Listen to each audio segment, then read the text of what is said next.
দর্শক ভাইরা আসসালামু আলাইকুম। আমরা মামা বিনোদন পক্ষ থেকে আপনাদের সামনে দুটা কথা বলবো। আসসালামু আলাইকুম। আমাদের দিগার পার ইয়াং জেনারেশনের উদ্যোগে এই খেলাটা গত লাস্ট ইয়ারেও হয়েছে, প্রতি বছরই হচ্ছে।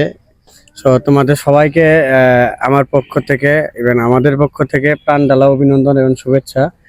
আশা করি প্রতি বছরই এই বছরের নেই তোমরা এরকম একটা সুন্দর খেলার আয়োজন করবা।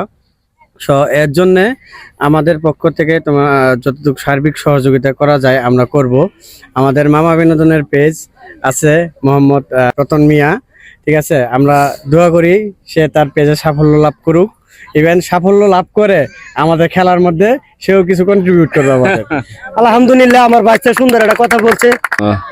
সরি, আসলে আসার প্ল্যান ছিল না। যখন শুনলাম খেলার ব্যাপার, তো আমি ছোটবেলা থেকে আপনাদের দেখছেন আমরা খেলাধুলায় আমি খুব আগ্রহী একটা মানুষ। তো খেলার কথা শুনে না যে ভাইগনা গতকাল রাতে ফোন দিছে, বলেছে মামা কালকে খেলা আছে চলে আসবা। সো সবাইকে দেখতে আসছি আসলে, এবং পাশাপাশি ভালোও লাগতেছে সবাইকে একসাথে দেখে। ইয়াং জেনারেশন, বর্তমান আমাদের যে জেনারেশনটা আলটিমেটলি এরা অন্য দিকে ডাইভার্ট হয়ে যাচ্ছে। সো আপনারা যেটা করতেছেন এটা ডিফারেন্ট কিছু। খেলার মধ্যে এঙ্গেজ থাকলে আলটিমেটলি আমরা মাদক থেকে শুরু করে অন্য সামাজিক বিভিন্ন অপকর্ম থেকে দেখে আমরা কিন্তু আমাদের ইয়াং জেনারেশনকে আমরা কিন্তু দূরে রাখতে পারি। সো আপনারা যে মহৎ উদ্যোগটা নিয়েছেন তার সাথে আমরা একাত্মতা বোধ করতেছি।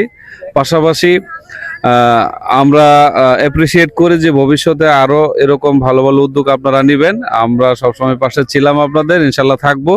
পাশাপাশি আমাদের মামা বিনোদনের যে ভাই পেজের ওনার উত্তরোত্তর সাফল্য কামনা করতেছি। সবার জন্য দোয়া থাকবে। আর খুব ভালো একটা আজকের খেলা আমরা উপভোগ করতে চাই। তো আপনারা আপনাদের বেস্টটাই দিবেন, ইনশাল্লাহ আমরা এনজয় করবো। Thank you.